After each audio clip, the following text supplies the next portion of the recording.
As the commander of Pacific Air Forces, a senior leader in our Air Force, and an African American, many of you may be wondering what I'm thinking about the current events surrounding the tragic death of George Floyd. Here's what I'm thinking about.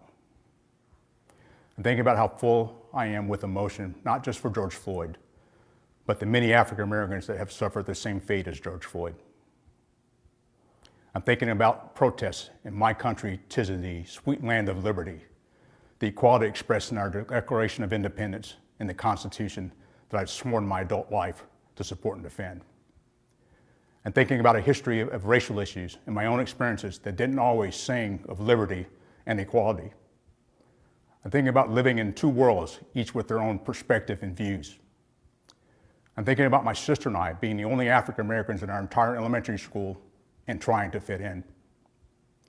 I'm thinking about then going to a high school where roughly half the students were African American and trying to fit in.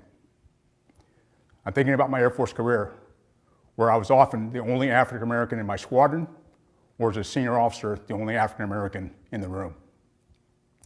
I'm thinking about wearing the same flight suit with the same wings on my chest as my peers, and they being questioned by another military member, "Are you a pilot?" I'm thinking about how I sometimes felt my comments were perceived to represent the African American perspective, when it's just my perspective informed by being African American. I'm thinking about some of the insensitive comments made without awareness by others. I'm thinking about being a captain at the Oak Club with my squadron and being told by other African Americans that I wasn't black enough since I was spending more time with my squadron than with them. I'm thinking about my mentors and how rarely I had a mentor that looked like me. I'm thinking about the sound advice that has led to my success, and even so, most of my mentors could not relate to my experience as an African American.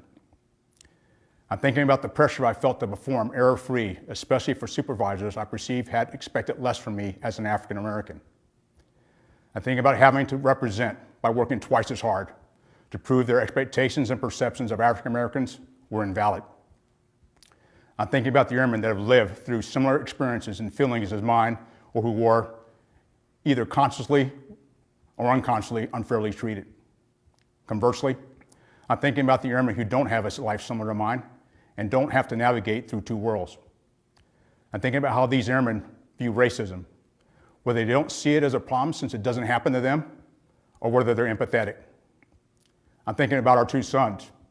Now we had to prepare them to live in two worlds.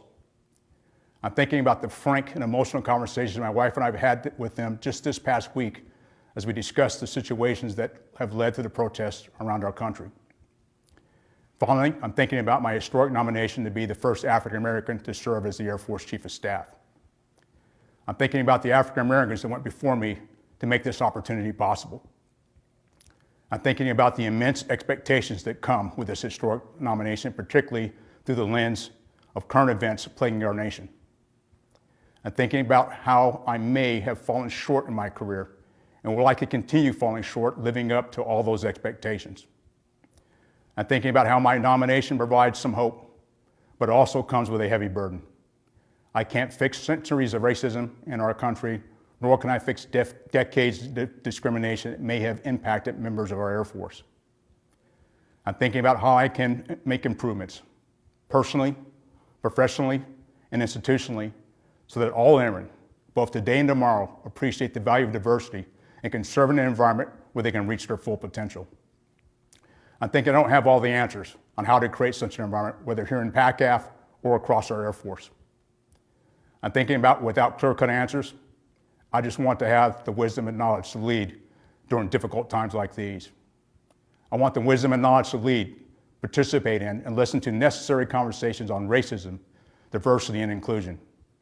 I want the wisdom and knowledge to lead those willing to take committed and sustained action to make our Air Force better.